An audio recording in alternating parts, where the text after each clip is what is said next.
ప్రస్తుతం మనతో పాటు హుజూరాబాద్ ఎమ్మెల్యే పాడి కౌశిక్ రెడ్డి ఉన్నారు. ఆయనతో మాట్లాడి అసలు ఆయన అరెస్ట్ పట్ల ఏ విధంగా స్పందిస్తారో తెలుసుకునే ప్రయత్నం చేద్దాం. సరే, అసలు చెప్పండి, ఇప్పుడు ఆల్మోస్ట్ షంబీపూర్ రాజు గారి ఇల్లుని 144 సెక్షన్ పెట్టారు. మార్నింగ్ నుంచి మీరు ఇక్కడే ఉన్నారు. సో మిమ్మల్ని కూడా అరెస్ట్ చేయడం జరిగింది. అసలు దీని మీద మీ స్పందన ఏంటి? ఒక్కటే ఆలోచన చేయండి. ఇలా ప్రజాపాలన అన్నారు, కంచెల పాలన ఉండదన్నారు. ఇది మొత్తం కంచెల పాలనే కదా. మొత్తం చుట్టూ మొత్తం నా దగ్గర 500 మంది పోలీసు వాళ్ళని పెట్టారు నా చుట్టూ. ఇలా బయటికి పోనీయరు. మా తెలంగాణ రాష్ట్ర వ్యాప్తంగా మా బీఆర్ఎస్ పార్టీ క్యాడర్లో ఉన్న ప్రతి ఒక్కరిని, వార్డు మెంబర్ నుంచి సామాన్య కార్యకర్తల నుంచి మొదలు పెట్టుకుంటే అక్కడ ఎమ్మెల్యేలు, ఎమ్మెల్సీలు, ఎంపీలు, మాజీ ఎమ్మెల్యేలు, మాజీ ఎంపీలని, చైర్మన్లని, కౌన్సిలర్లని, సర్పంచ్లని, ఎంపీటీసీలని, లక్షలాది మంది కార్యకర్తలని ఇలా ఎందుకు మీరు అరెస్ట్ చేసిండ్రు? మీకు ఆ భయం లేకపోతే మమ్మల్ని పోనీయాల్సింది కదా. ఇలా ఖచ్చితంగా మేము చెప్తా ఉన్నాం, ఈ ఎమ్మెల్యేలు ఖచ్చితంగా డిస్క్వాలిఫై కాక తప్పదు. వీళ్ళు మాజీలు కాక తప్పదు. ఆడ మళ్ళీ బీఆర్ఎస్ పార్టీ జెండాలు ఎగరక తప్పదు. రైట్. మీ వ్యవహార శైలి కూడా కొంచెం దూకుడుగా ఉంది. అండ్ అలాగే మీ మాట తీరు కూడా ఏదైతే ఈ 10 ఏళ్లలో లేని ఆంధ్ర అనే మాటని మీరు యూజ్ చేయడం జరిగింది. సో అది ఎంతవరకు కరెక్ట్ అంటారు? మీకు ఒక్కటే చెప్తా ఉన్నాను, దీన్ని ఒక రాజకీయ దుమారం లేపే ప్రయత్నం చేస్తూ ఉన్నాను. నేను ఎక్కడ కూడా ఆంధ్ర వాళ్ళని నేను దూషించలేదు. నా చాలామంది మిత్రులు ఆంధ్రలో నా బెస్ట్ ఫ్రెండ్స్ ఉన్నారు. రెండోది, నేనేమైనా అనుంటే అది కేవలం గాంధీ గారికి నాకు మాత్రమే ఉంటుంది. ఇంకోటి, నేను ఫస్ట్ అనలేదు.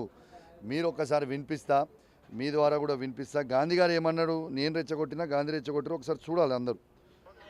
కరీంనగర్ నుంచి హైదరాబాద్ దేనికి వచ్చారా? ఈ విలాసం దేనికుంటున్నారా? ఇవా మాట్లాడే పద్ధతి. రెండోది, ఇది ఆయన మాట్లాడే పద్ధతి. రెండోది మీకు చెప్తున్నా, మేము క్లియర్గా నేను ప్రెస్ మీట్లో కూడా చెప్పిన, ఆంధ్ర సెటిలర్స్ అంటే మాకు చాలా గౌరవం. ప్రతి ఆంధ్ర సెటిలర్ మేము హైదరాబాద్లో ఉండాలి, వాళ్ళు పెట్టుబడులు పెడాలి, వాళ్ళు బాగుండాలి, వాళ్ళు ఆంధ్రలతో పాటు ఈ భారతదేశంలో ఎవరు కూడా వచ్చి హైదరాబాద్లో సెటిల్ అయినా కూడా వాళ్ళకి రక్షణ కల్పించే బాధ్యత మాది.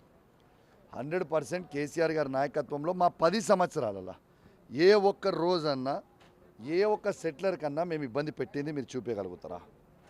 ఇలా దౌర్జన్యం చేసేది కాంగ్రెస్ పార్టీలు ఉన్నోళ్ళు, వాళ్ళ ఎమ్మెల్యేలను రేవంత్ రెడ్డి గారి నాయకత్వంలో చంద్రబాబు నాయుడు గారి ట్రాప్లో పడి హైదరాబాదు బాగుపడద్దు, హైదరాబాద్లో ఉన్న పెట్టుబడిదారులు అందరూ పోయి అమరావతికి వెళ్ళిపోవాలని చంద్రబాబు నాయుడు గారి ట్రాప్లో రేవంత్ రెడ్డి గారు పడి మన అందరినీ కూడా పడేసే ప్రయత్నం చేస్తూ ఉన్నారు.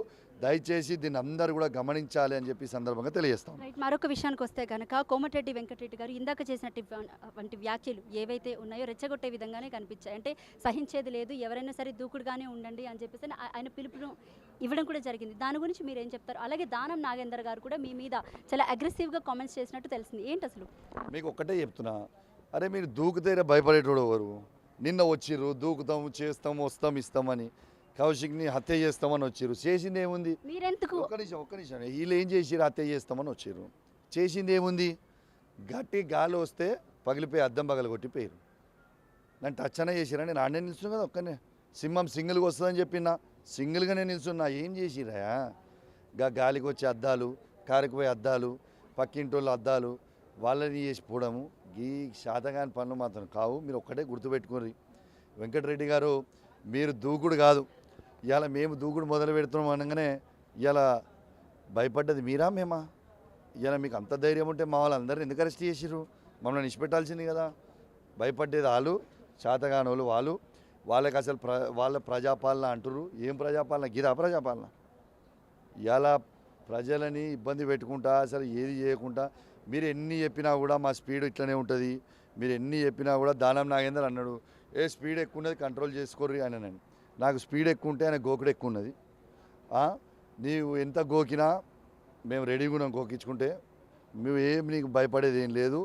నీకు ఎమ్మెల్యేలను రాజీనామా చేయాల్సిందే, నువ్వు మాజీ కావాల్సిందే, నేను ఇంటికి పంపించాల్సిందే. Thank you very much.